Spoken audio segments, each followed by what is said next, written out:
Okay, thank you, Cody. So I'll just introduce myself. My name is Christina. I'm born and raised in the Central Valley. And can everybody hear me okay? Maybe I can see the chat now. Feel free to use the chat. As I can see, okay. And okay, I'm getting thumbs up. Thank you. Thanks for coming to my presentation or workshop. First ever, and thank you to Save California Salmon for investing in my project and other youth internships as well. Let's see. And thank you for everybody for being here and everybody for watching the replay in the future. I hope that this is a helpful resource. Okay. And then thank you. Introductions, just some housekeeping. First, for virtual classroom agreements, we want to make sure to create a safe space for everybody. So make sure to have mutual respect in language and tone, and recognize that we all have valuable knowledge and experiences to offer, so we can all learn valuable things from one another. And a general rule of one mic, which means, one person talking at a time. And if you have a question, you can type it in the chat, and also raise your hand when there's a Q&A portion following some of these slides. Let's see, and make sure to save questions for the Q&A portion at the end. I think anything else. And then I also wanted to start off with a land acknowledgement for the Central Valley. And I provided a map here of the linguistic connections and diversity throughout California. We are on stolen, unceded native land. And here in the Central Valley, where I am based out of, it is historically Yokuts land, which translates to the people, Yokuts. And I want to encourage folks to take action beyond just an acknowledgement of the land, but to get involved as well. There are a few ways we can do that. One being, if you're in the Central Valley, there's a really great fundraiser called Yokuts Land yard signs, and we'll drop a link in the chat as well. And you can purchase a yard sign and raise awareness about acknowledging the land of the Central Valley, and also the money goes towards the Fresno American Indian Health Project. So that's one great way you can get involved, and then also donating to the Save California Salmon efforts to put on events like these, and hopefully more in the future as well. And also to a partner organization that we've been collaborating with, Advocates for Indigenous California Language Survival. They have a website with a donate link and would love your donation. Sorry, let me get my bracelets. Okay, so the topic of today's workshop, Decolonizing Science, we can get right into it. I wanted to start off with the question, what is a scientist? What do you think of when, what images, thoughts, and feelings come up when initially you're asked that question? Get the chat feature on here. Just to get us thinking about this idea of a scientist. You can go ahead and put any response or feedback if you have any in the chat as well. But I'll go ahead and continue. Just some food for thought. Okay. So these are immediately the things that would come to my mind when I would originally think of a scientist, at least, you know, through our textbooks and TV shows and movies. I thought of, you know, this scientific method and the traditional mad scientist in a lab coat that looked old and white and kind of eccentric. And then I put this picture in the bottom of a recent NASA scientist who protested the JP Morgan, I believe. This was last week. And he kind of used that stereotype in his favor, you know, to make a point for his protest. And so these are all like traditional ideas of what we think of when somebody mentions science. Like, I want to become a scientist. You know, that's what I have to get used to, that idea. Okay. And then I wanted to challenge that by asking, you know, well, who were the first people to do science? You know, like tracing all the way back in our minds, back to as far as we can remember, right? What did the scientific process look like, and sound like and feel like? Yeah. Sorry, I keep clicking on the chat feature to look at the box. Look. Right, someone with the glasses, like Jurassic Park, right? Thank you for that. Yes, thank you, Regina. That is I think, a more inclusive, those who do cultural burns and management, basket weaving, studying DNA, you know, it's a much more inclusive idea, I think. And that's what we're here to do today, is contribute to that. All right. And so I wanted to offer, you know, some more depictions of what science can look like. On the bottom right corner is a native scientist. I forget the name. I should have wrote it down. Trish something. I have the article in the notes. But, you know, showing that scientists can look a lot like us. And I think it's important to show our youth that that they can look like us, because otherwise it feels like kind of impossible, or it feels more achievable when we see people that represent us. And this picture in the middle, I thought it was really cute. I thought she looked really comfortable, and she's, you know, doing the grinding of the acorns, which a lot of us in the Central Valley know about, going on historical hikes where you can see those acorn grinding holes. And a lot of times we wonder what that's like.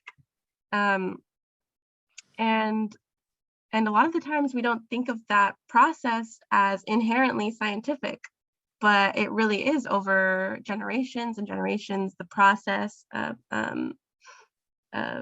you know, stripping the acids, the bitter taste from the acorns. The process of figuring that out takes trial and error and experimentation. And I think that's something that needs to be more uplifted and respected as science itself. So those are just like some counter narratives to this traditional idea of science, which is the overall topic today. So also, that what goes along with this idea of decolonizing science, I think it's important to talk about the history of colonization, because we can't really understand what we're decolonizing if we don't understand where we've been historically. And so I just wanted to talk a little bit about that. Overall, generally, just about California specifically today. And then we'll talk more about like Central Valley issues in our next webinar. So let's move along. And so in California, a lot of environmental degradation was happening through colonization. A lot of destruction and violence. And I didn't want to add too much statistics, details about the violence, because it can be a very emotional and heavy topic for a lot of people being entwined in that history, right? These aren't just facts on a sheet. They are like lived experiences, like carried over through generations. But I just wanted to list some of the like major historical moments that a lot of us know about, but just bringing them back into that framework and reframing. So the Spanish mission system, through Spanish colonization, forced assimilation, through the gold rush, which involved a lot of mountaintop removal, mountaintop destruction. And then beyond that, the industrialization and urbanization of towns, with the population booms that occurred because of that, we're all having a huge impact on the environment of California, shaping the landscape, shaping the culture, shaping violence, removing people from their land. Boarding schools as well continued on until very recently. So these have all been continued efforts of really removing cultural diversity from California and removing indigenous people. And I put a picture of Teddy Roosevelt and John Muir just to exemplify the national park system, which was also a system of power that arose during that time, and also was a tool of domination, of separation, of violence for indigenous people. And John Muir himself had some pretty terrible things to say about Native people, which was hard for me to learn as a youngster, because I had no idea that this famous conservationist, that everybody has quotes and buildings named after, and conservation programs talking about the beauty of nature, right? Had this really narrow view of who was civilized and who deserved to enjoy the wonderful creation around them, and so I think there's a lot of progress been made recently to spread awareness about the history and moving forward about how we can be repairing a lot of the damage that has come out of this period of time of colonization, which really they go hand in hand, right? The environmental destruction and the destruction of indigenous peoples, which is what I wanted to bring attention to here. Okay. And so all of that history doesn't just go away overnight. It creates this culture around science, right? Let me check the chat. Oop. Aldo Leopold, yes, thank you. Noted conservationist also said it's absurd to think that indigenous people had an influence on the forest of Yosemite. Right. And thank you for bringing that up. I wanted to touch also on the stewardship that indigenous people offered And these conservationists came in and had no idea. They didn't see around them. They just showed up and saw a pristine landscape, right? But it was through stewardship, through relationship with land, and through that maintenance, through fire and gathering, you know, that shaped the landscape. And I'll touch on that again in the following slides. And so today we have this culture of science that is built on that foundation of domination, basically. And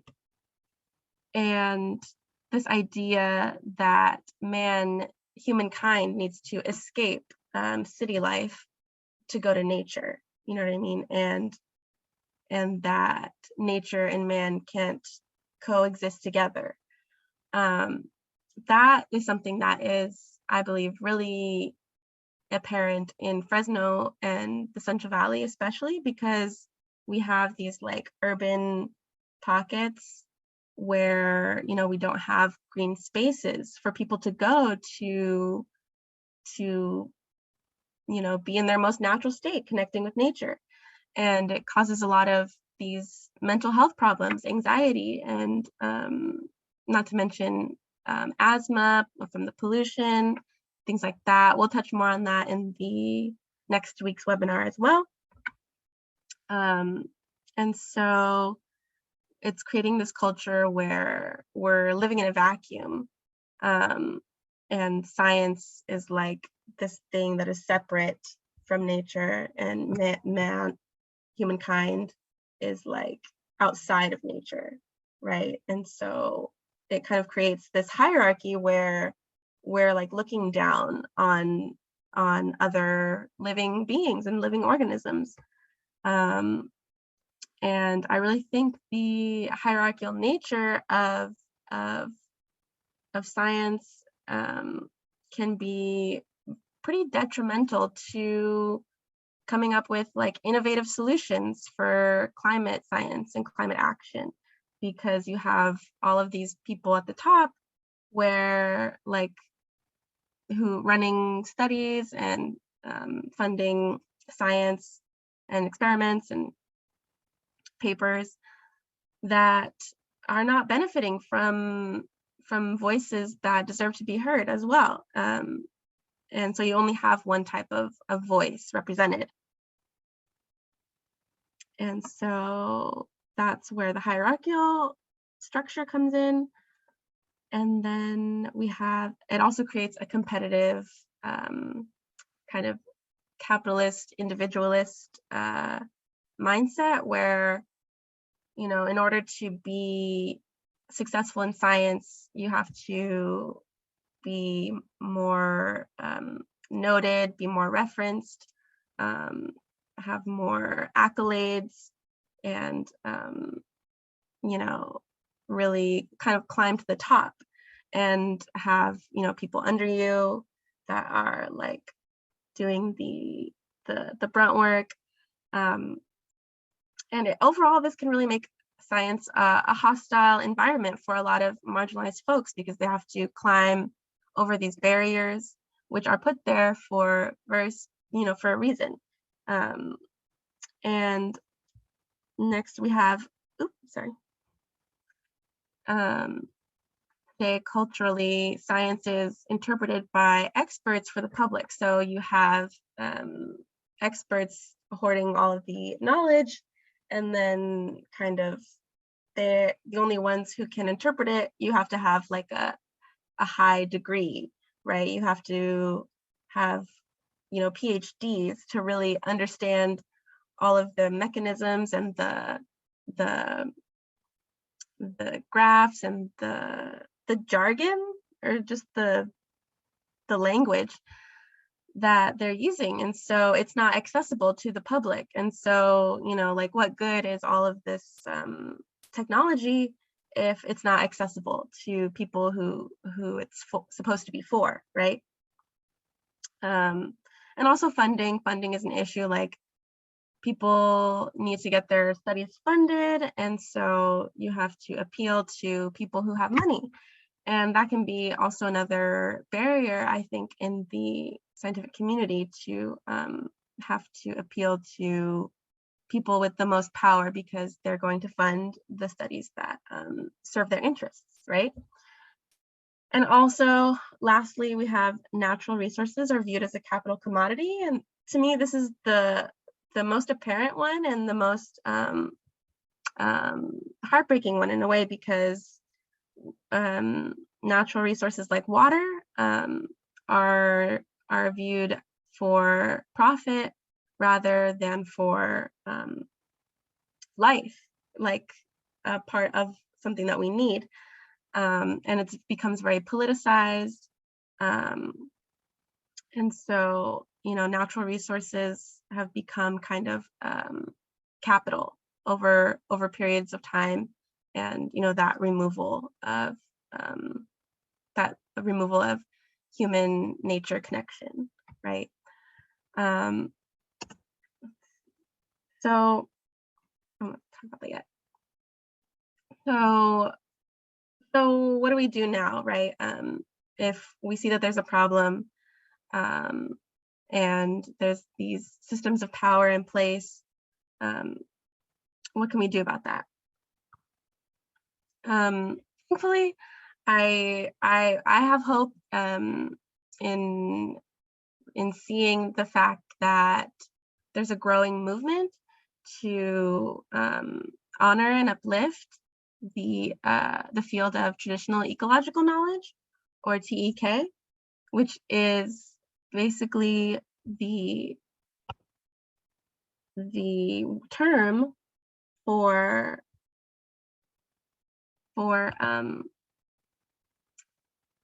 indigenous knowledge that's been acquired over a scientific process over time, over generations, and tried and tested, right? And it's a more holistic approach, right? A more community-driven approach to science, mostly practical, so like learning through doing rather than theorizing or thinking or discussing. Those things are all involved, but it's like mainly through practice. And it's a cooperative activity, practicing together in community, right? And it's usually specifically for that local ecosystem, right? So it's catered to the environment, and intergenerational, passed over through generations, through not just language, but like, not just writing, but through language and storytelling. And then also being more holistic. It's not just for, to have more knowledge. It's for our holistic well-being, our mind, our body, and our soul. And so it's great that, there's that momentum of support behind the recognition of traditional ecological knowledge.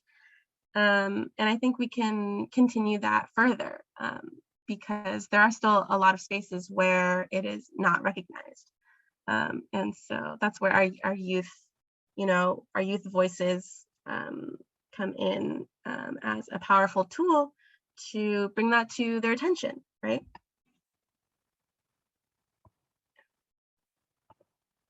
Let's see.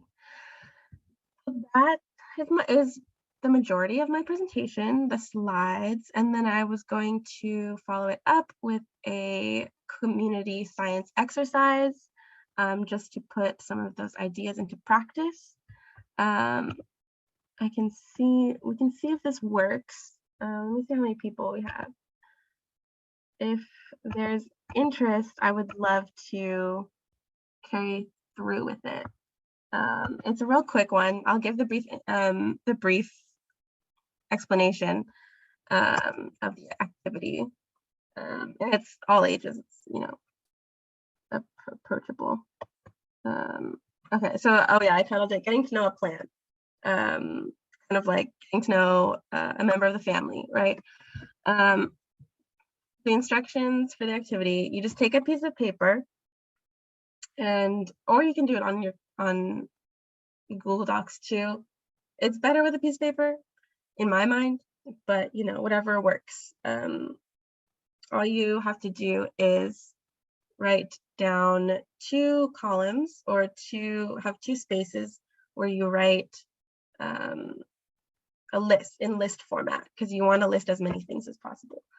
And in one column you have I notice, and in the other column you have I wonder.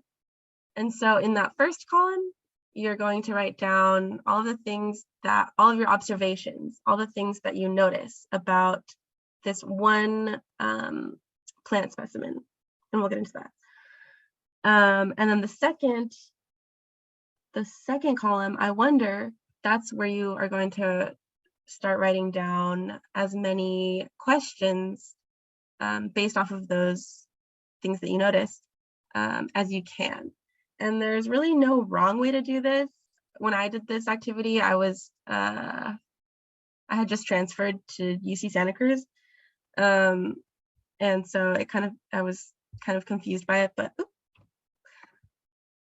but it's really fun to see like how far you can go with it, with just sitting with one plant. You can find a spot to sit and observe plants, which is my preferred method, or you can respectfully gather your plant specimen. So when I say respectfully, I also want to be clear about what I mean there too. Making sure by gathering a plant specimen, we want to make sure that we're not damaging the overall well-being of the plant, right? So it doesn't have to be a huge piece of a plant specimen. It can just be a leaf or a flower or a stem, as long as we're using our best judgment to try to have the smallest impact as possible while gathering that. Okay. And so I guess I can stop sharing my screen. Does anybody have any questions? This would be the point. Maybe we should save questions to the end because it's already 4:40. Mm-hmm. People have more time to present.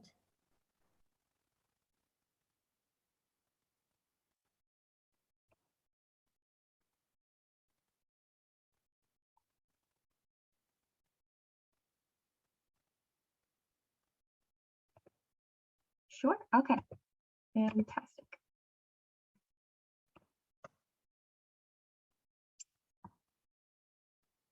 Let's see. I'll gather my introductions for everybody.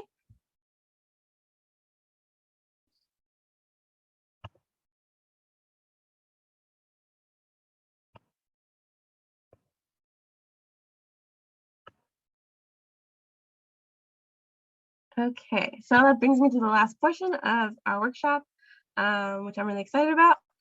Our guest speakers today, thank you for coming.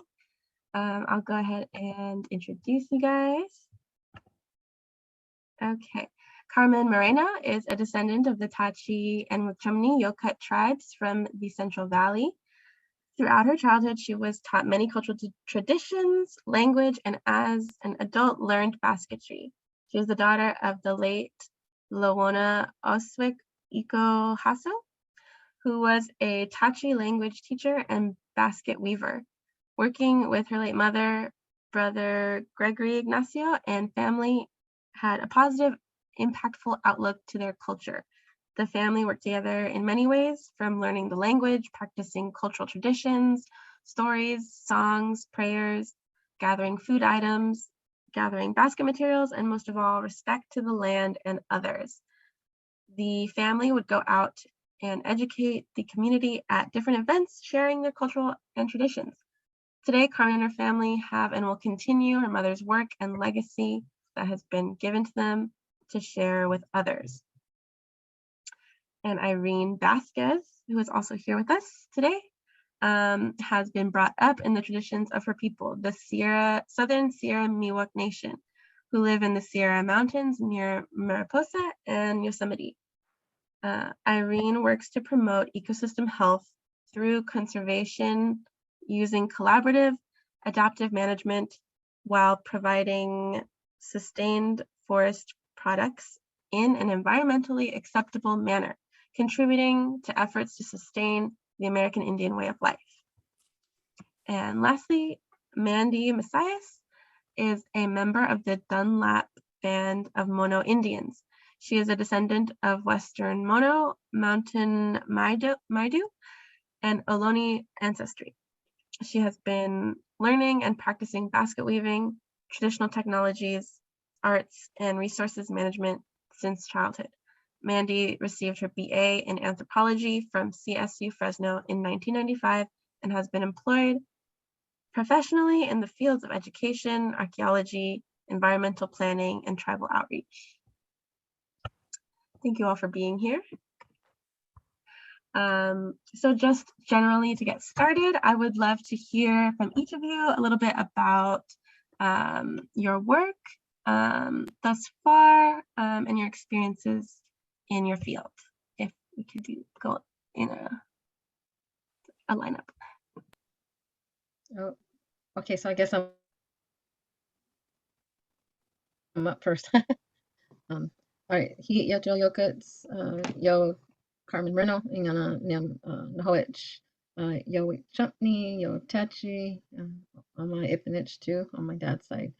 Hello everybody, my name is Carmen Moreno. I am Tachi Wickchumpney. I live in Orosi. I live at the foothills of Tulare County. My family is from Tachi and Wickchumpney. Tachi is from Lemoore area. My Wickchumpney family is like Lemon Cove, Wood Lake area here in California in Tulare County. I was asked to kind of be part of this today, and I appreciate it. I kind of play. I guess I have many hats. I didn't realize that until I jumped on here. Like, oh, what am I going to cover? But most importantly, I guess my overall goal is just to kind of continue our tradition that was passed on from our mom, our late mom, Lowana. Also, they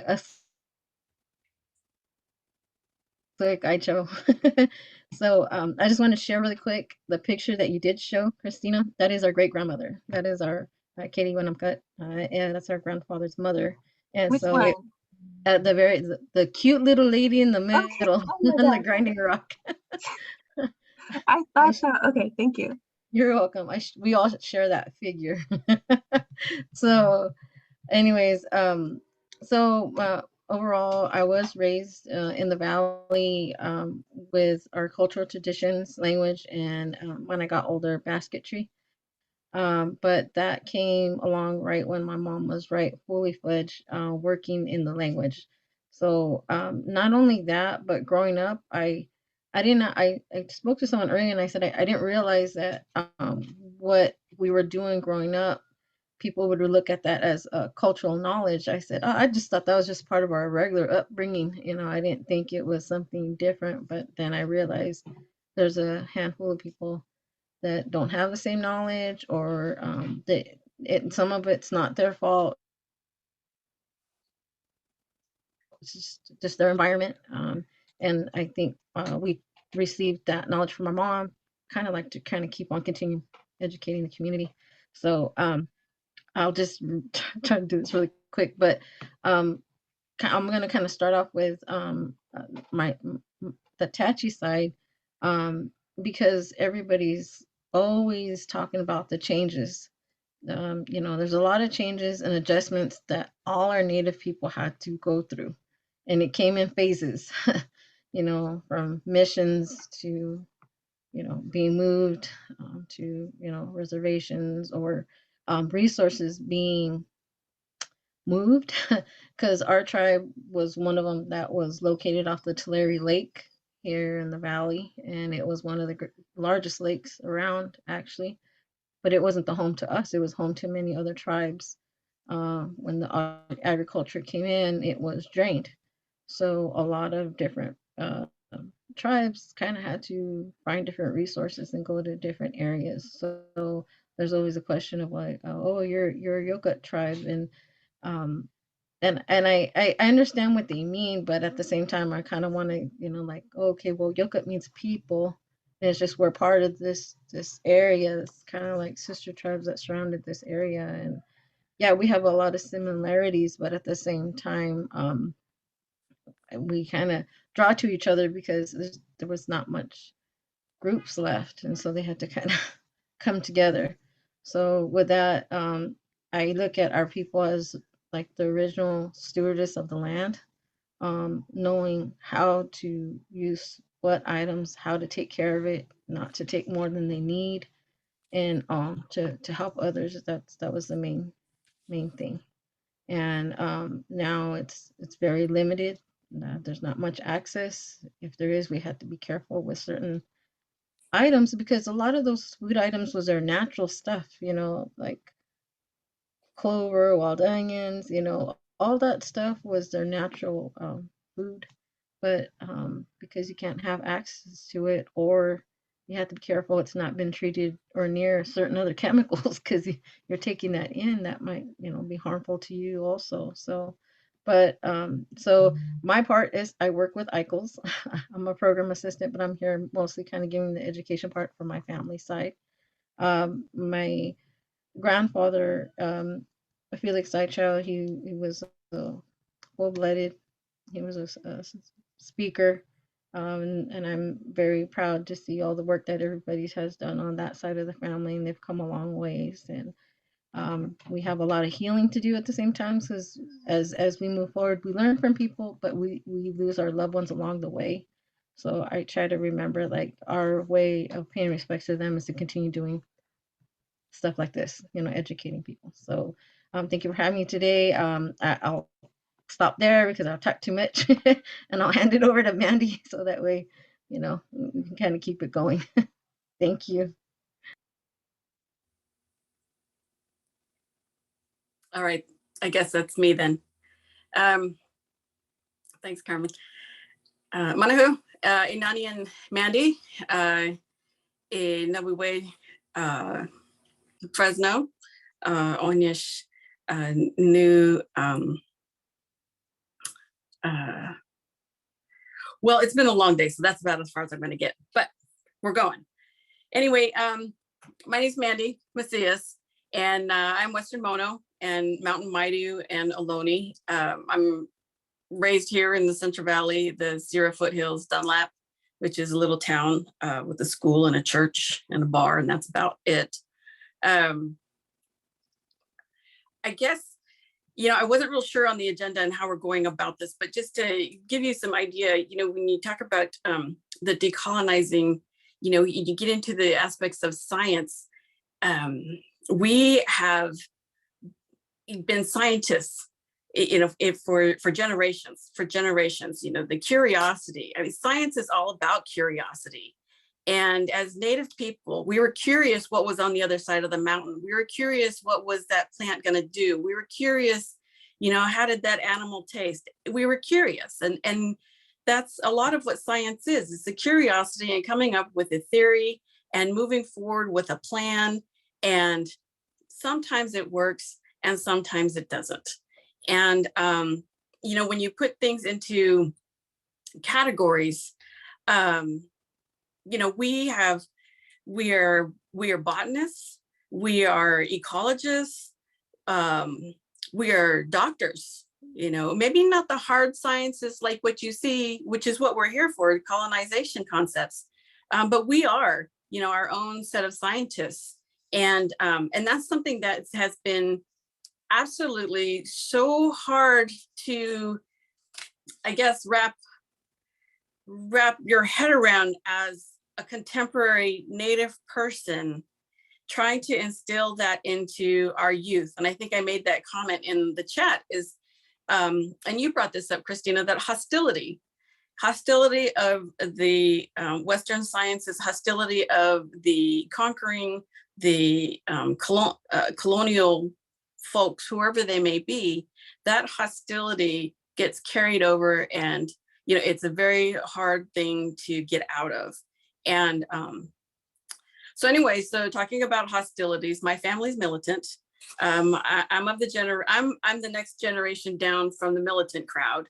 So, there came a breaking point where Indians accepted a lot of what they did. They had accepted what they were handed.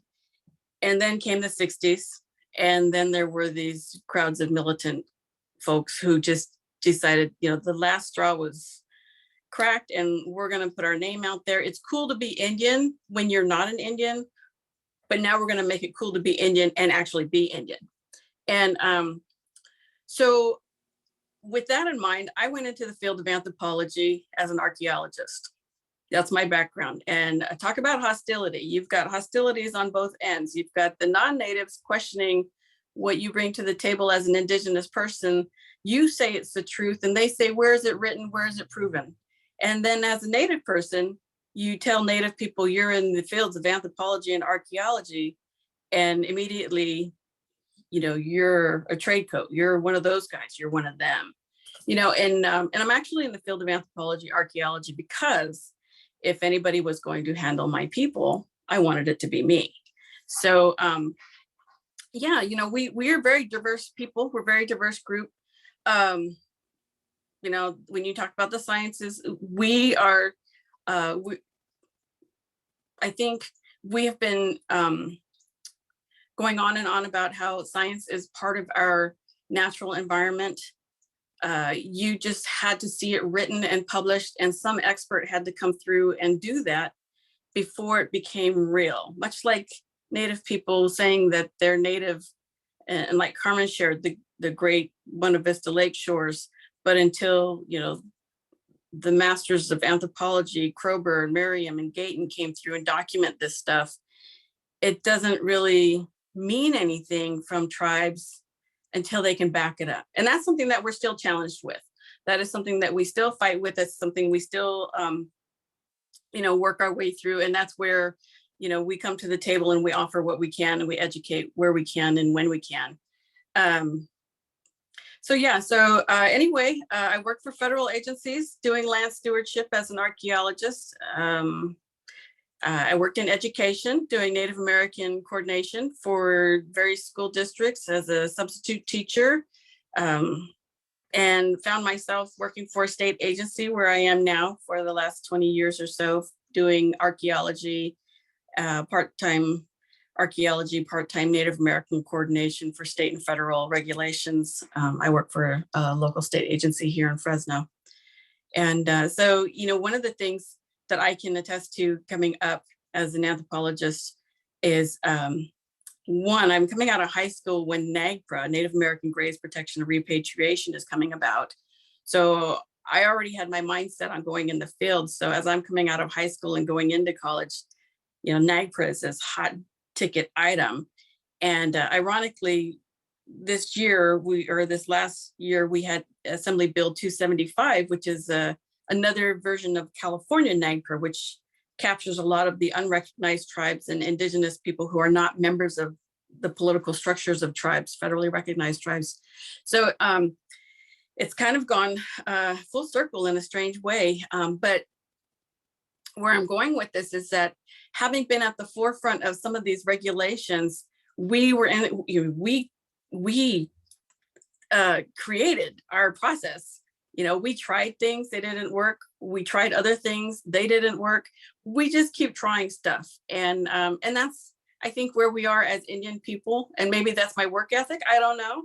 But we're going to keep trying, and we're going to keep putting, we're going to keep putting our 2 cents in. And we're perseverance, our perseverance is up here. If nothing, the longevity of us as Indian people still coming to the table, still being, who we are, still representing, conducting ourselves as Native people, recognizing our ceremonies, our landscapes, our homelands, our stewardships, our kinships and our neighbors and our friends, our languages. We are absolutely here to stay, and we will persevere. And that's something that, has been instilled in us. And that's something that, we're still young enough to instill in a couple more generations. So that's me. I'll let you go, Irene. Thank you. Yeah, pass it along. Thanks. Man, thank you all for being on this panel. It's so nice to listen to your stories, and yeah, thanks, Mandy and Carmen and Regina and everyone on this panel. My Machixasu Kanyano Yahanti Irene Vasquez. I'm Southern Sierra Miwok and Mona Lake Paiute on my mom's side and Yaqui on my father's. And I've grown up in my ancestral homeland and surrounded by my relatives and community and in ceremonies, thankfully. And I've always been connected to this place and wanted to work and live in my ancestral homeland where my grandma was born in Yosemite. And so I've gone through the whole education system to actually become a mad scientist, a master of science in environmental science. And it's so funny because I'm preparing for this talk. I looked up an article thinking I could find something about decolonizing environmental science, but it was blocked because you have to be a researcher, and I had to prove that I had a published article, and I'm still waiting on admission for that article. So talk about decolonizing environmental science. I thought that was funny. Yeah, I work to really restore, these natural resources, which are cultural resources. And, there is this divide that a lot of, non-native people have always said, that, natural resources are not cultural resources, but there's an acknowledgement that's happening that, yeah, people lived on the land and they had a direct influence on the management of their land. And they had to, because how do you live without Walmart? You have to, you gotta take care of your plants and your animals, and there are relatives, of course, but it's like a garden, and all that long-term non-management, exclusion, fire exclusion, well, we're paying for it now, and it's too bad. And sometimes it feels like it's a little too late in a lot of respects, because we are losing amazing things like monarch giant sequoias, wawonas, and it's just so depressing and maddening. When in my role, in the research I've done, I've gone into the archives, which you read, and you read about careless Indians lighting fires, and it's like a lot of people continually ask, was it deliberate that Indian people put fire on the land? And I even recently read a plant uses by California Indians, a book written by an archaeologist in the 1970s of this lady from Berkeley using the word uncivilized and savage. And it just blows my mind how long these views were held, and how much we have to go to, how much work we have to do to still say, that language is not okay. I've read other language, in journal articles in 2017, and talked to professors, department professors of forestry, who are like, have asked really audacious questions about, like, does anyone want to make baskets anymore? And it's just kind of jaw dropping, but it's just other things that just continual things you face. And I work with a lot of non-native people in the Park Service in Yosemite, and I find myself continuously explaining and educating them that my people, our ancestors were the first botanists.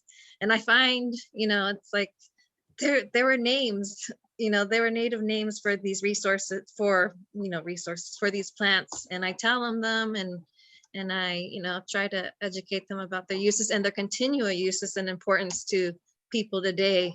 And unfortunately, there are a lot of effects from assimilation. My grandma's went to boarding school in North Fork, and so we've had to relearn those things. And but that memory is still there, and I try to work with others to help get people back out on the land, and I firmly believe that,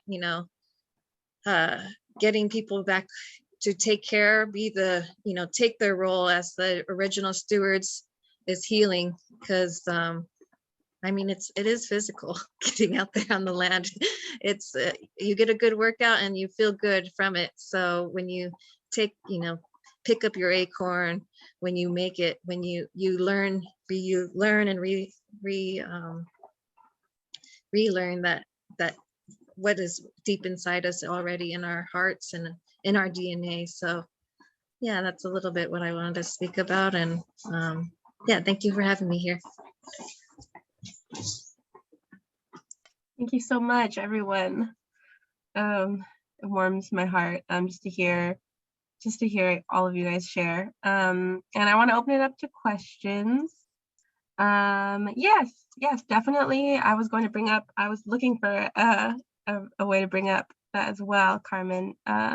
If you would like to share a little bit about Circle V, go ahead. Okay, I'm gonna try to keep it short. I talk too much, so here we go. So I work with Ecological, and I'm a program assistant. We're working in a project here in the Valley, Central Valley. It's called we call it Project V, but it's Circle V after the Bernard family. We're collaborating with the San Joaquin Conservancy and the UGCBC and ICOS. We're trying to kind of be doing the outreach for our local Native community, trying to create a place like an indigenous environmental resource center. So kind of trying to find that one place that all of us, tribally can come together and continue working on what we're working. So anything from language to our culture and, basketry. And I understand what Irene is saying, because sometimes looking at books, I don't feel like reading the books because I kind of takes a ping at the heart. And I'm like, wow, they really thought of us that way. And so what I try to keep in my mind is what my mom said, when she told us is the reason, the purpose that we go and help when we're asked to go. And we don't, she would always just volunteer. It wasn't even about the money. She was just like, we need to educate the people how we really are, because whatever in the books is not necessarily true. They paint us a different picture. And I feel like that generation that like Mandy is talking about, yeah, our parents were that group of people that kind of got fed up with a certain amount of things, and I'm thankful to that, because these are strong people, and these women, I mean, they stepped up to something that even, in a generation that was real tough to take on. But I think it's because they foreseen that how we had been treated, how we were portrayed, and how all our elders from behind, they got us here to this point. And so the other part is we pay respect and homage to the ones that got us here to today, but we also need to focus on the younger generation that's right there in front of us. There's a gap, unfortunately, whatever it may be. It may be environmental, it might be family structure. There's a disconnect, and creating this project is also trying to introduce them back into the land, maybe get them kind of back into that culture, because there's a lot of healing that needs to be done, mentally, physically, and some of these kids have not a way to deal with it. And and kind of just even sitting out there, Christina, you might, sitting out there digging our sedge, it's not just about that. It's the family bond of being together, and supporting each other and teaching each other back and forth, like, this is what we do, this is how we do it, this is, trying to support each other.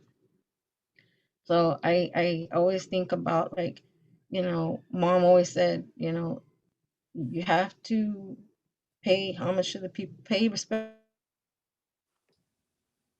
for the ones that got us to where we're at, but also try to keep the young ones going, because you don't want it to go away. And so anyway, Circle V project is kind of focusing down into that, kind of create that place, that environment that you can feel comfortable. And like you said, we don't go to Walmart to go buy our things. We don't go to, we don't have Rosetta Stone and all this other stuff. It's family, you know, it's your people and your community. So we're trying to create this area that can grow, but also we need to get those ideas in to kind of have what they need in place, you know, and you know it's something that we want to work with the community, but it's also at, you know, it's going to be public access, but at the same point is that we want to kind of reintroduce that back to, you know, maybe the generation. And yeah, there's a gap.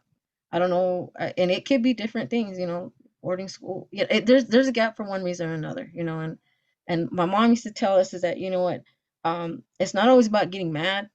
Um, you can get mad, you could talk about what you don't like, but you also need to bring to the table some options. Try to come up with some things, you know, because you can get mad all you want, but if you're not thinking about solutions,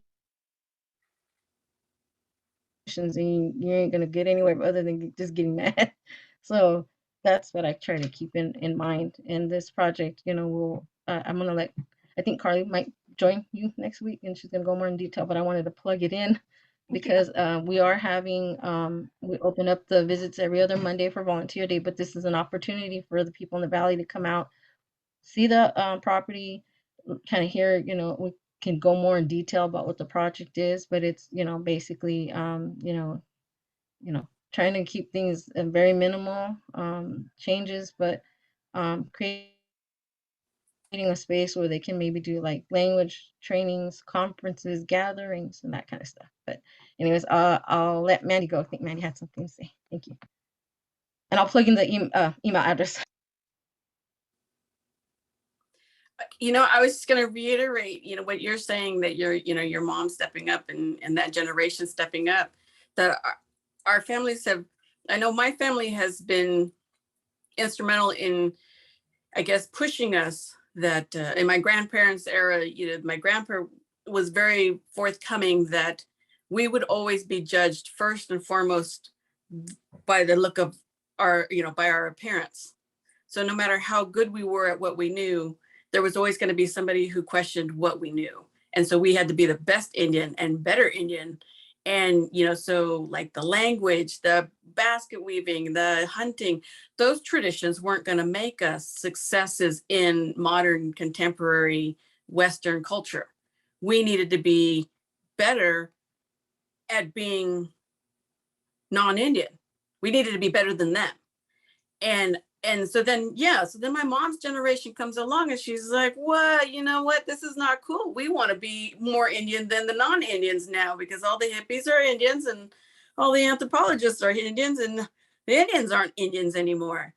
So this is that shift. And, you know, my grandma she was out teaching, whatever, school function.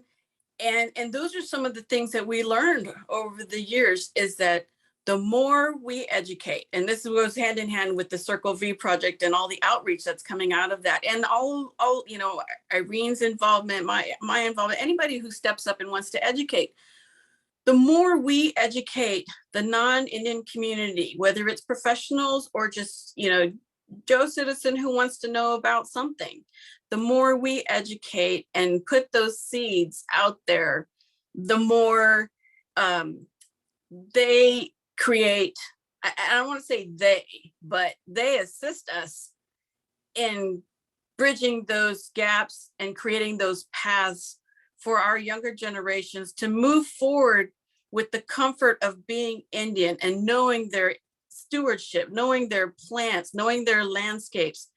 We need those non-native people to be there as our support, because there's almost not enough of us as Indians to come together anymore. We have to outreach and we have to teach and we have to bring those other people in to help us create those paths so that it's easier. And so, you know, a project like the Circle V, I mean, it's great. We're getting people out there, or at our Indian communities coming together. We've got people with interests in all different ways. And then at the same time, you have our native people coming out, talking about the gathering, talking about the river, talking about the plant use for this type of this type of that. And, you know, and they see that it isn't just a basketry art. It's not a lost art. There's so much more to it. There's just so much more going on. But you know, I think, and I'll stop too here in a second, but stewardship, when it comes to, and I've been harping on this last year, this is my go-to catchphrase, but I've been, and to be honest, it's taken me a long time to come back and make peace with Western science, Western culture, Western religions. Part of the decolonization for me is the fact that we can't go back and take away what has happened.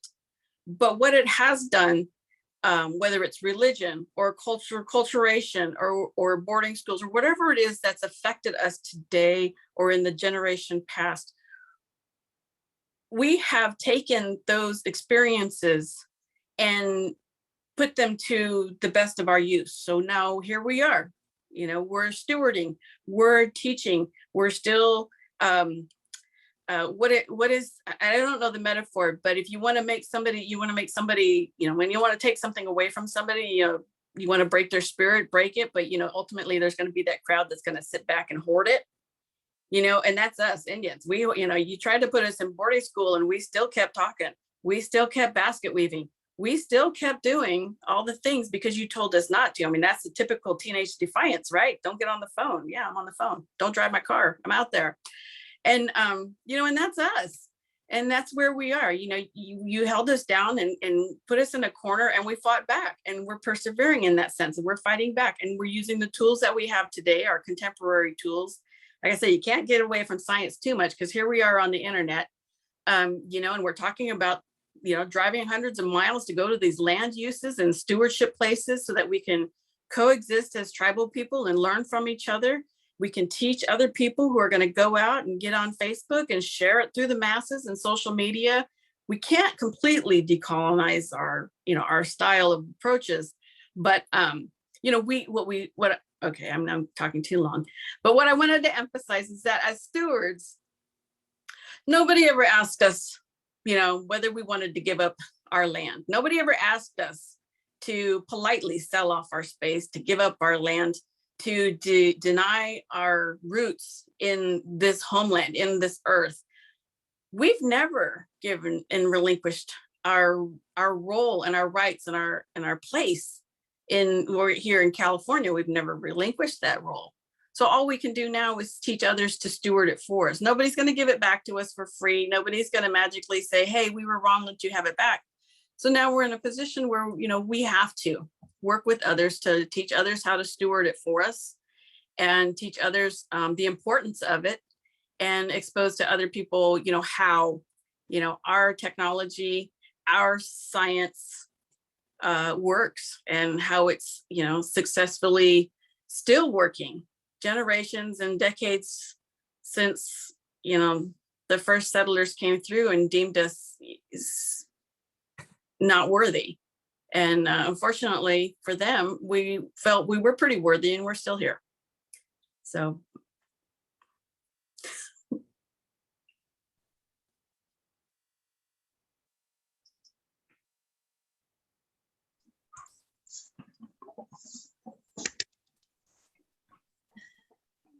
Christina, I think you're muted. Thank you. Thank you for letting me know. And thank you, Mandy, Irene, and Carmen, for sharing. I want to open it up to questions from any of our other attendees. Otherwise, I'm going to ask a question. I love, by the way, Mandy, how you put in the chat. What is it? What did you put? Is this phrase that I've never heard before? Sterile structured fact finders. Sterile fact finding scientists? Sterile structured fact finders. What is a scientist? You know, as an archaeologist, you know, it's tricky. I mean, I have this love-hate relationship with archaeology and anthropology, because as a Native person, I know what my beliefs are and I know where my traditions are based. And as an archaeologist, I know what my job is. I know the path that I'm on when it comes to being a Native anthropologist. They don't always mesh, but you know, when you say a scientist, my first thought is always, you know, the white jacket, sterile research, research generated fact finding. And as a lower level archaeologist, many, many years ago, I sat in the lab counting flakes, which were exceptionally worthy of being counted. And it's like, oh, I dropped that one. And they said, oh, well, you dropped it. So now what, you have two? I said, yeah. Well, okay, we'll change the number from 21 to 22. I'm like, that's the most ridiculous science, but that's archaeology.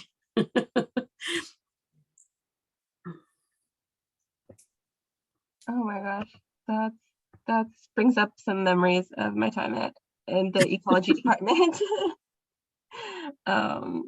Sitting there looking for bird bracelets. But I did want to ask a question since I don't see any other questions. I see a great supportive comment from Julie. Thank you, Julie. I have a question when you're done too. I just can't raise my hand as a host. Oh, okay. My question, and then Regina's question, mine was that what would you, I guess, what would be would you have any advice for maybe like a younger, more that younger, dreamier generation that's coming up today, that is kind of inspired by this idea of land back, like maybe we should return land to tribes and at least to be managed better, like maybe just switch it up. Things haven't been going great so far. Like let's try to change things up a bit. And there's discourse around that as well. I would just love to hear your thoughts on that.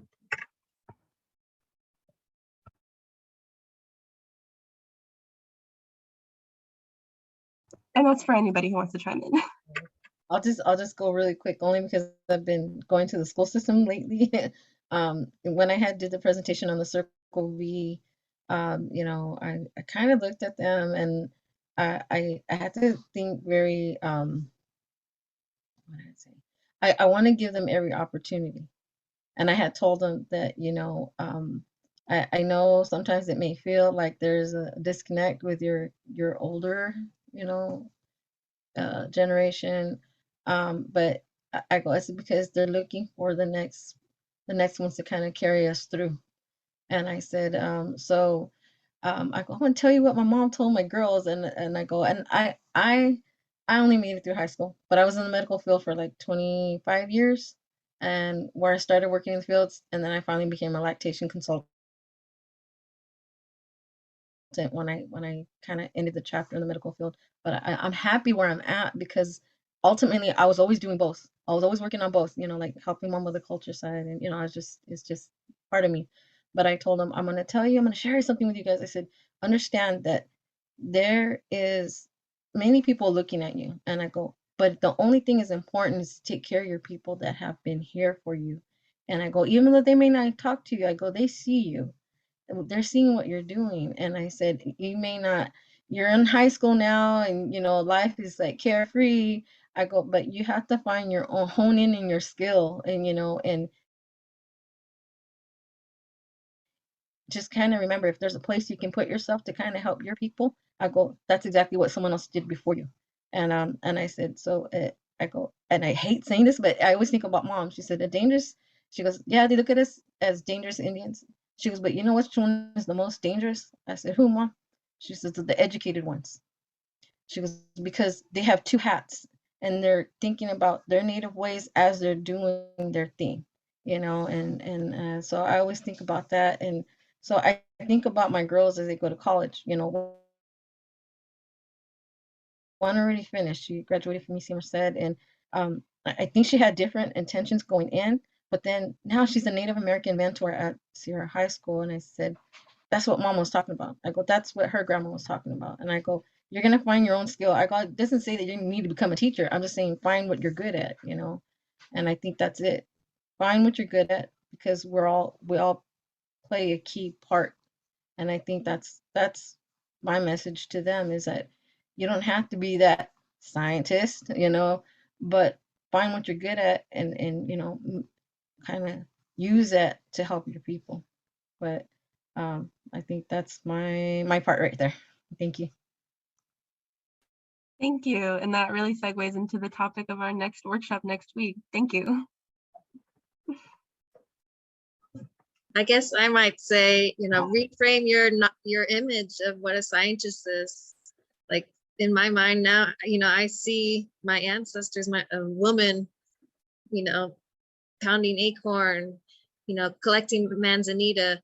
I did recently read about how there is a Miwok Archosphyllus manzanita named after Miwok, and it was just like, because Miriam documented and asked, hey, where does this manzanita stop, to this Miwok lady in the Southern Sierra foothills right up south of Yosemite, right where my people are from. And she said, no, there are 3 types. And she told her daughter to go get them. And it's just like, it's weird that, that archaeology right back gives you that understanding that, yeah, our people were the first botanists, but it is true. We know that with our language. So just go out there, reframe your image of what a scientist is, learn those plant names in your language. And then also, I guess, understand the power dynamics of who holds the power with the research. That's a big thing. That's something else I wanted to talk about, was how a lot of environmental science wants to know the quantity, what is needed by your people to how much acorn do you need to eat? And it's like, that question isn't asked of anyone else about, how much pasta or beans are needed for your culture. I don't know why that is asked of American Indian people, how much is needed, what. So that's another thing. It's just when I think we could take our own research and do it for our own people and have it directed by with our intentions, because in the end, science is biased. And for so long, a lot of science has left out indigenous perspectives and knowledge, and hasn't looked at acorn quality, has only looked at, little recruitment rate. And meanwhile, oaks are failing, or our plant species aren't being preserved or restored for their qualities that, our ancestors or our people once did for basketry and food, and for, our landscape, how we once had, and how our environment was once adapted with, our people here since time immemorial. So yeah, I think we can, we just have to have that confidence that these are our roles. We are scientists, our people.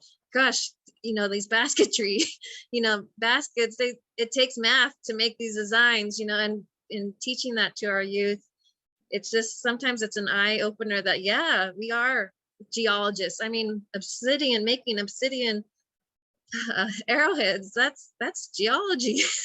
So that's what I think. Reframe your image of a scientist. Thanks.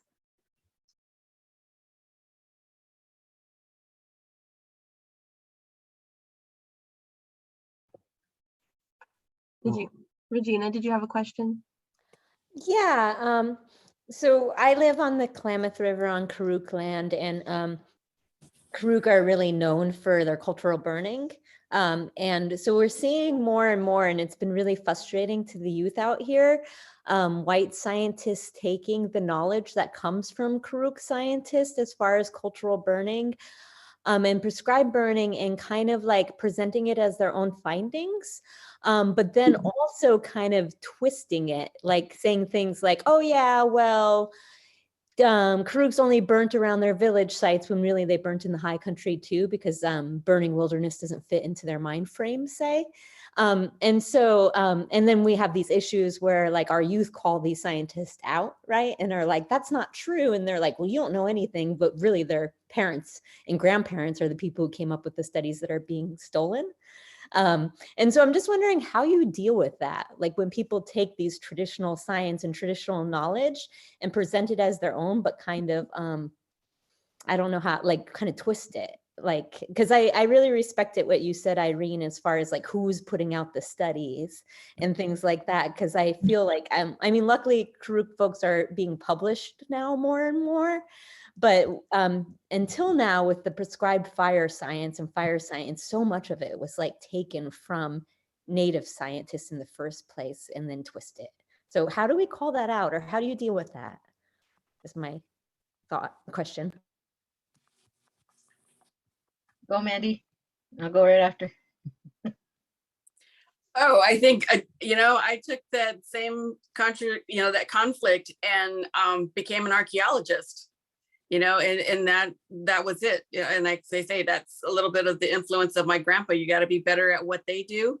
And, a little bit of the militancy of my mom and dad, that, being better at what they do and taking control of what is, what you're invested in. And so I became an anthropologist, archaeologist, because I can never be not included, because I'm technically the professional now. So, I mean, it is a hard walk, and it is hard to instill, but I think that's one of the things that you do see a lot of indigenous people coming into education. And as a tribe, you have to make those inroads, because you can't sit and tell your tribal people, get educated, and then not have a job for them to fall back on, because then you're going to lose that expertise within your own community. But you do, as a professional who's not native, you have to listen to those Indian people, because if you quit listening to them, then you're going to dissuade them from wanting to share and wanting to be active. And they do know. And I that was my experience, absolutely. Being told, well, you know what, you're here, you drove us out to the site, but what did your grandpa say about it? My grandpa said to take you out here and tell you what's out here on this site, and he's sitting back at home drinking coffee. But yeah. So as a community, you do need to support those native people and make sure that they are aware that their knowledge is valued. Maybe you can't put their name on a paper, or maybe you can't have them published directly, but you want to include them. You want to, the youth group, the youth committee, the youth, and the younger generation who's knowledgeable, as experts, you do want to acknowledge that, because they're going to become adults and they're going to put you in your place.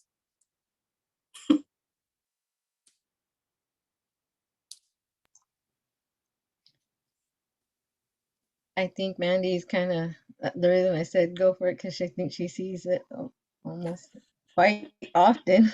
And I'm speaking as the mom of a college student who questioned her professor. And he really kind of shamed her in front of the class. And she said, I'm sorry, I respect you as my professor, but I respect my family tradition more. And and he's asked her right away question, well, who's your resource, and where do you get this from, and how do you know this knowledge?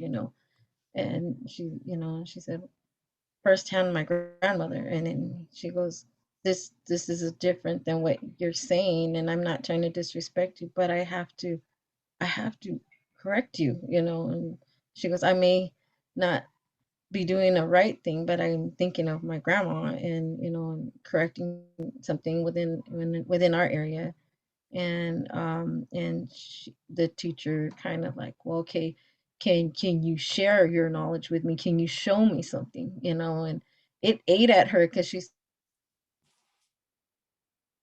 said he wanted me to show something. She goes, and she said, I will talk to my grandmother, and I will, and luckily my mom had kind of been doing this for a minute, so mom had stuff for her to show to her professor the next day. But she was so upset, because it was her first semester in college as a freshman, and she was like, I'm away from home, I don't have that same support. And that's the other thing, is that we have to create that support with each other, with the group. And if the young ones feel like, I want to question somebody about what they're talking about, they have that right, because they are thinking, who was this person to say this, and change the way it's being said. And the best way to say it is, let me go to someone that does this, you know, and have that person or group or elder support this young group or this young person, because they have something inside them that's wanting to like, wait, that's not the way it is, because they're seeing history repeat itself, people putting their own words or painting that picture differently. And they have to kind of, you know, one, you want to admire them for and for advocating for that, but also find that support group that's going to help this young group, so that way they'll be strong enough someday to stand on their own 2 feet in that classroom, toe to toe with somebody, because that means that they're being independent of how they can handle it, you know. They just need that extra support. And yes, ask them, question them, you know, no disrespect. Always say, there's no disrespect to you. I just want to know where you got this, because I am paying respects to whoever is my tribe or the elder. So you got to build that support system and kind of create that club or that group. Yeah. So anyways, I always think about my daughter when she had that issue. And it's funny because every semester that same professor emails her, can you come in the class and do a little presentation, because of that mistake that professor did, you know, and it humbled him, you know, and it made her more stronger, you know. And she's like, you know, she was upset. And then my mom told her, she goes, it's okay, you're gonna run into people like that because they always think they know better or they switch it up.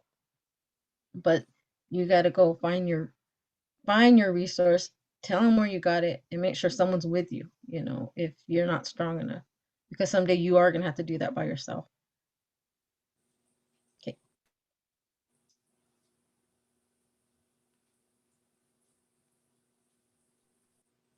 Thank you. Thank you, everybody, for the questions. Thank you, everybody, for the answers. Thank you, everybody, for showing up and contributing to the discussion, and also the comments on the side. I appreciate all of the additions, interjections. Let me see. And, you know, there are a lot of parallels between, you know, across California. I feel like I've been learning a lot about the Northern California struggles through Save California Salmon, you know, with the Klamath Dam and the river and the fish kills and all that's happening up there. And, you know, there's so many connections between the rivers here as well, and the you know, acorn, and you know, just the abundance and diversity that's being what's the word? It's been a long day. Inhibited. Sorry, my dog is also really wanting my attention for some reason. But on that note, I suppose I should wrap up. Mandy, do you have another comment? You know what, I just wanted to say thank you to you for doing your research and having a well-rounded introduction in presentation, and just the background, and then outreaching to us all for your project. Just want to say thank you for that. Thank you so much for that. It means a lot. Hopefully this can be a jumping off point to more things like this. All right. Thank you, Christina. We appreciate it. Yeah, thank you. Thank you. Everybody for listening and being patient. Thank you. Thank you all. It was great. Indigenize science. Thank you, everyone. Bueno. Salamat. Yan.